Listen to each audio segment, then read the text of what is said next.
Hello, everybody, and welcome to 30-Minute Thrive, your go-to podcast for anything and everything HR, powered by MRA, the Management Association.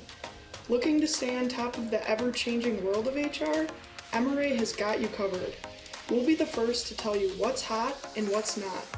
I'm your host, Sophie Bowler, and we are so glad you're here.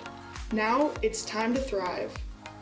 Hello, everybody, and welcome to this episode of 30-Minute Thrive. We're so glad you're here and you're joining us today. Today, we're really going to chat all about the non-traditional candidate and the benefit of tapping into them as true talent. So luckily, I am here with an expert on that topic because she's a non-traditional candidate herself. She's had just about every diverse experience you could think of, from working in the Department of Corrections to an admissions counselor to a teaching position, to now working as a recruiter. Amanda's broad experience really fits the description of a non-traditional candidate, and she's here to tell you more about it. So thanks, Amanda, for joining us today. I'm excited to learn more from you and chat with you today. Thanks for having me. I'm excited to talk about my experiences as well. Absolutely.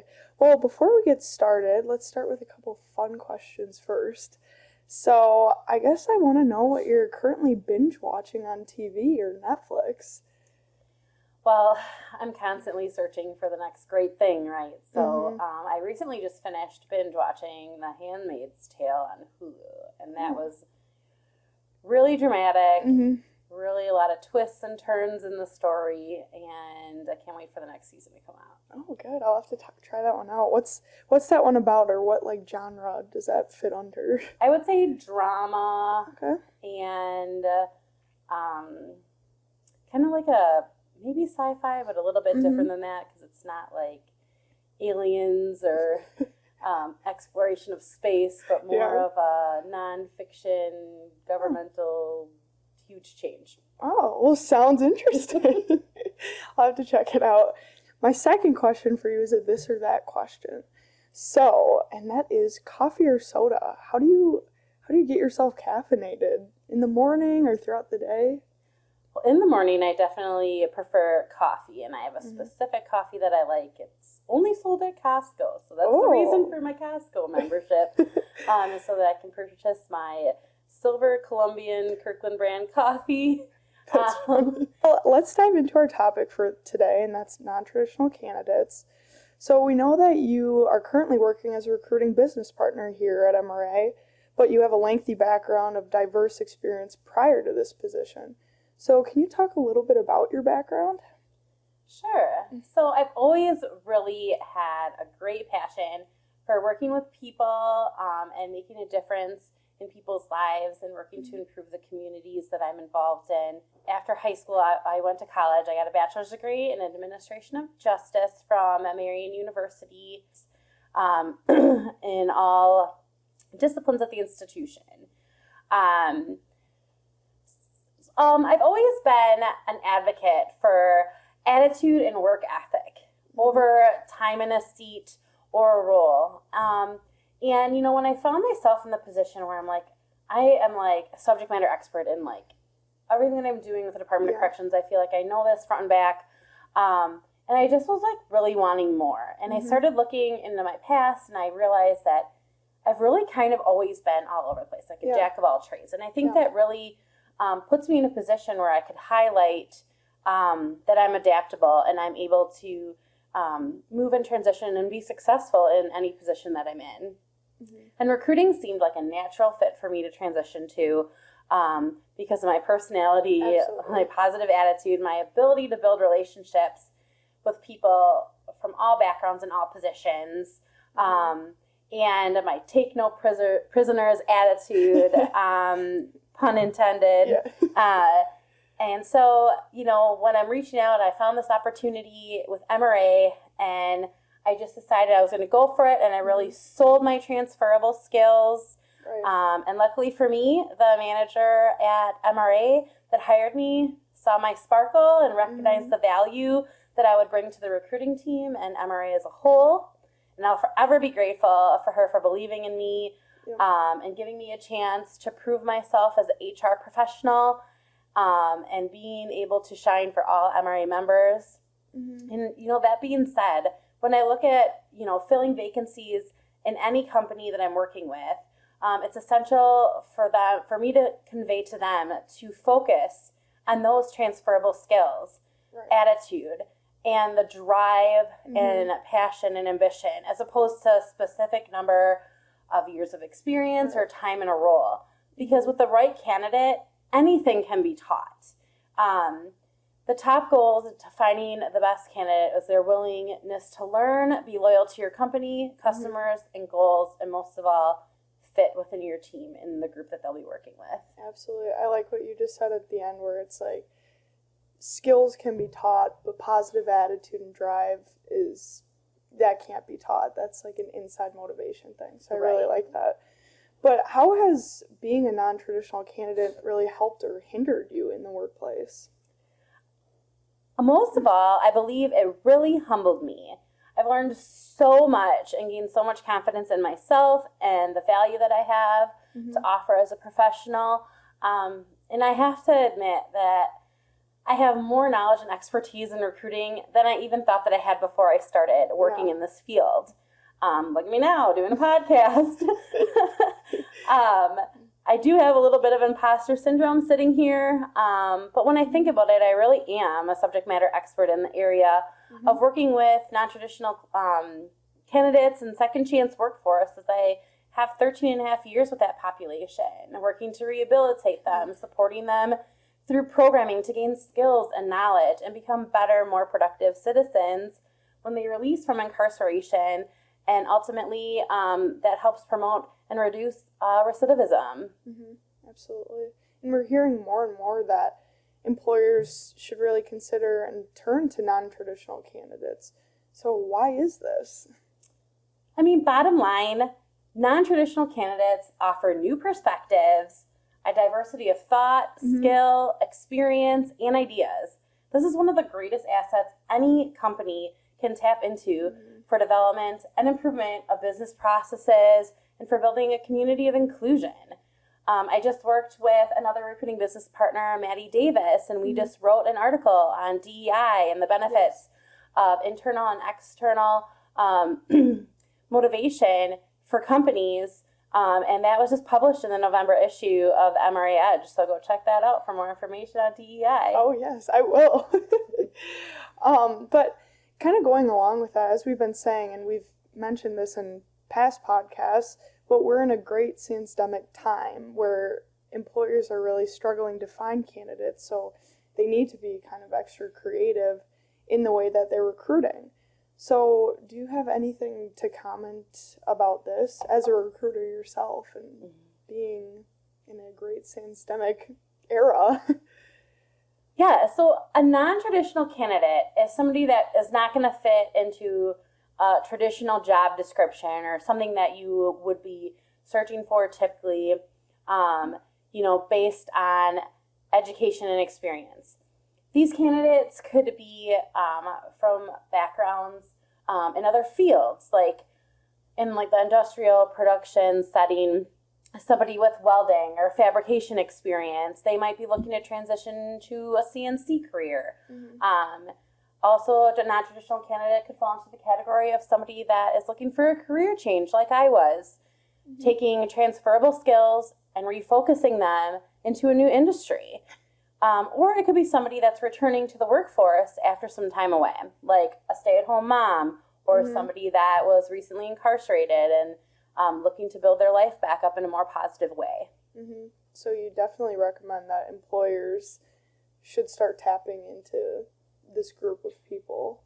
Oh, absolutely, especially in these times where it's so hard to find candidates that check every box that you're looking for. What that would have been typically very easy in the past, where you would have, tens, hundreds of applicants that are overqualified for a position applying, across the board. That's just not the case right now. So opening up to looking at candidates that might have a different background than you would traditionally look for is absolutely a great way to start to find some qualified people for the position. Yep, and you just tapped a little bit into this now, but do you have any other advice that you can give to employers who are really struggling to find candidates? Maybe they've considered non-traditional candidates, but are still struggling with that?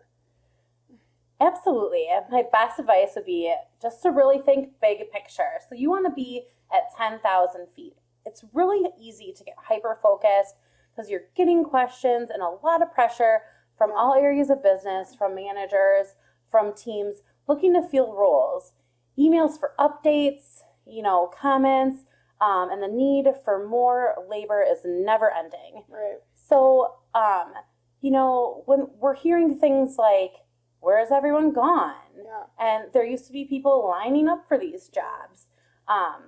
Overall, it appears that there is a workplace shortage, there's a labor shortage, and there are people out there, there are people looking for jobs, there are people in positions looking to accelerate their career, or change careers, or re-enter the workforce. And those categories of candidates just really, I find, are not being tapped into like they could be. Absolutely.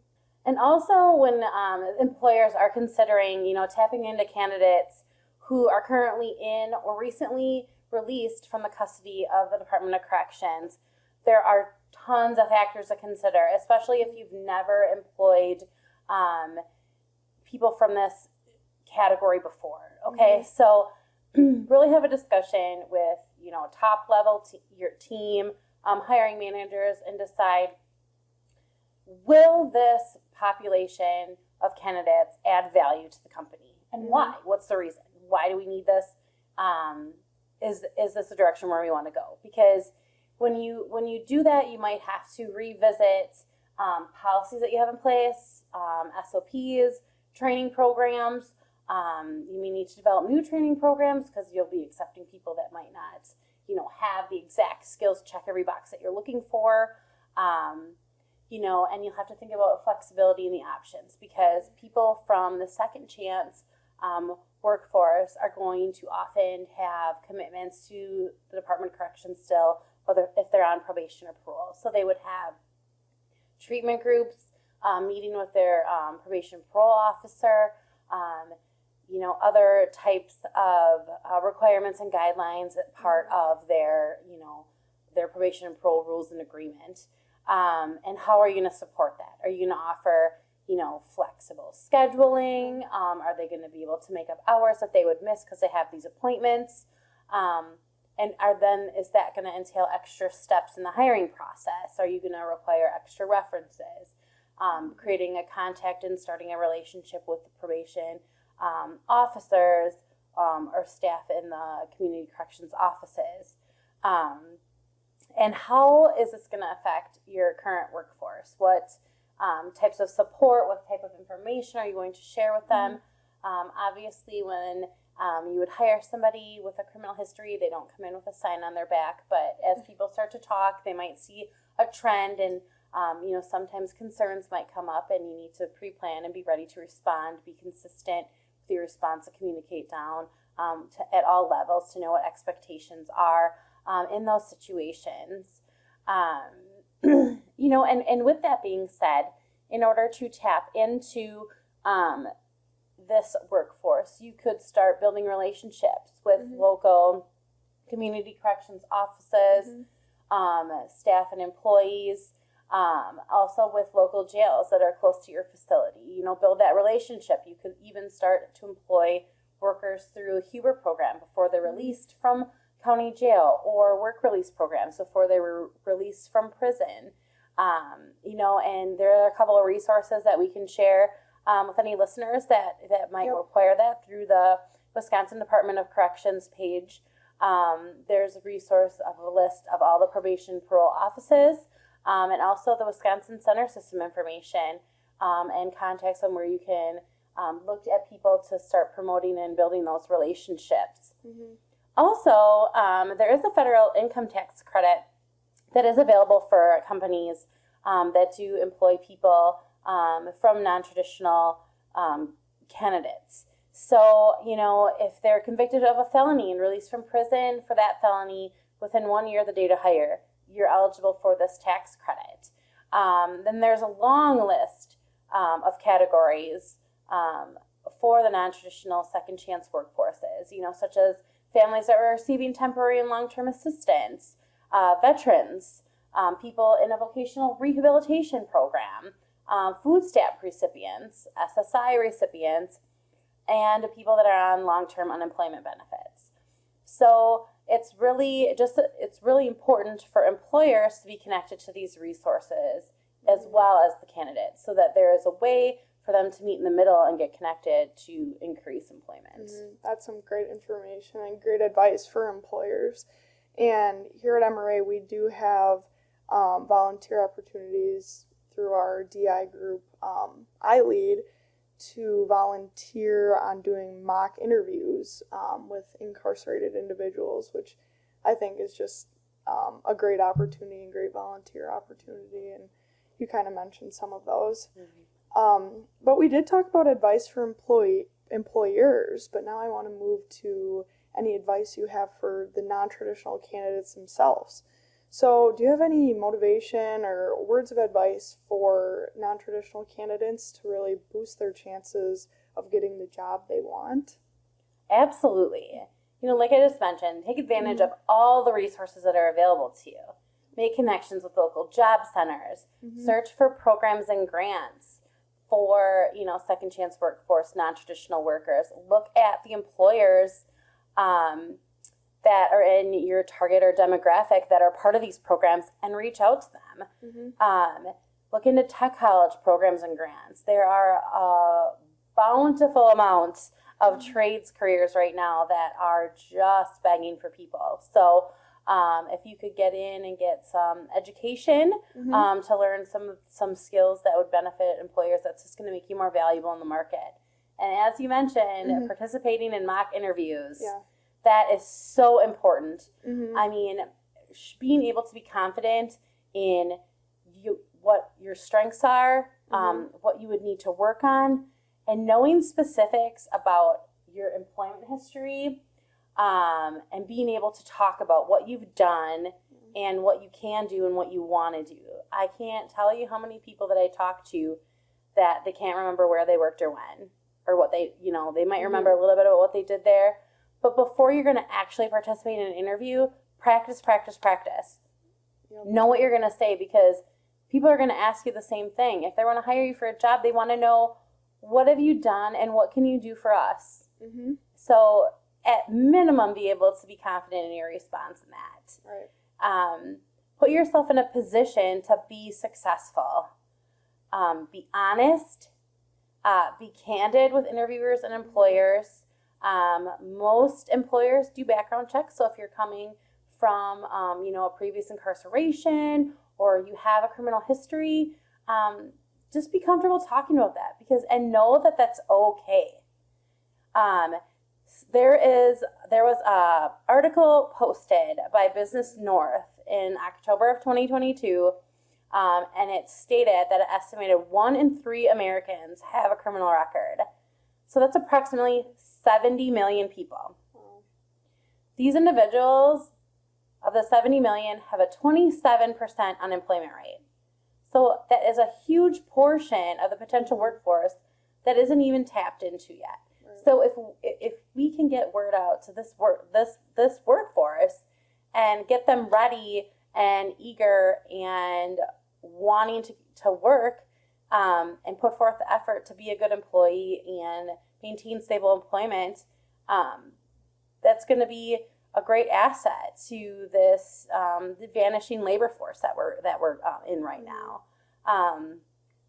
And with that, you can, like I said, look for programs. So there's a Pathway Home 2 grant, and this program starts working with incarcerated individuals that have 20 to 180 days left to serve in home incarceration, jail, or Huber.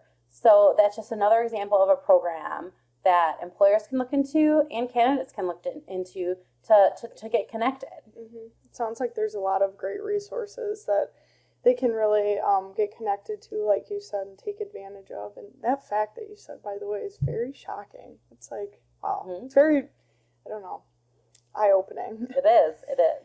But as we wrap up here, I guess just kind of looking at non-traditional or not, what are the top 5 skills that any successful candidate needs today? I mean, we see the recruiting world changing every other month. So what is your top 5 skills that you think are the most important? So these top 5 skills, attributes that I'm going to share, I think are important for anybody, whether you're interviewing for a production line position or the CEO of a Fortune 500 company, right? You need to have confidence.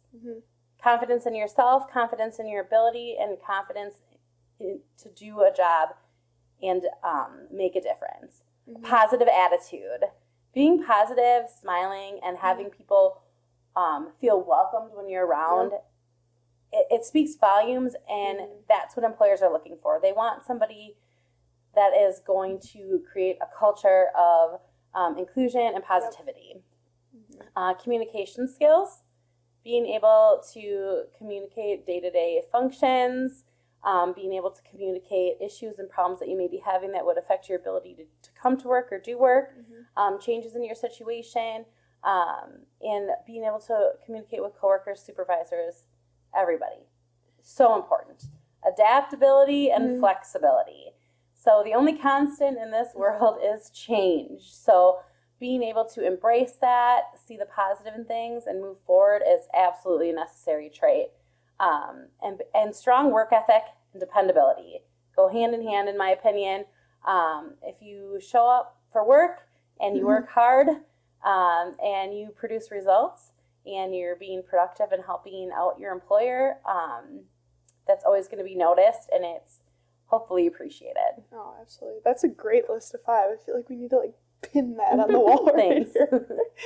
But we're running out of time for today, unfortunately. I wish we could talk about this for hours, but thank you so much for joining us today and really sharing your story, your expertise, and your advice to employers out there and non-traditional candidates when it comes to non-traditional candidates. So if you liked our chat and topic today, make sure to share this episode, comment, leave a review. We would really appreciate that. Amanda's email and her LinkedIn profile are in the show notes, so if you'd like to connect with her, I really encourage you to do so. I'm sure she'd be happy to chat with you. Otherwise, thanks for tuning in today, and we will see you next week. Thank you again, Amanda, for joining us today. Thank you for having me. And that wraps up our content for this episode. Be sure to reference the show notes where you can sign up to connect for more podcast updates. Check out other MRA episodes on your favorite podcast platform. And as always, make sure to follow MRA's 30-Minute Thrive so you don't miss out. Thanks for tuning in, and we'll see you next Wednesday to carry on the HR conversation.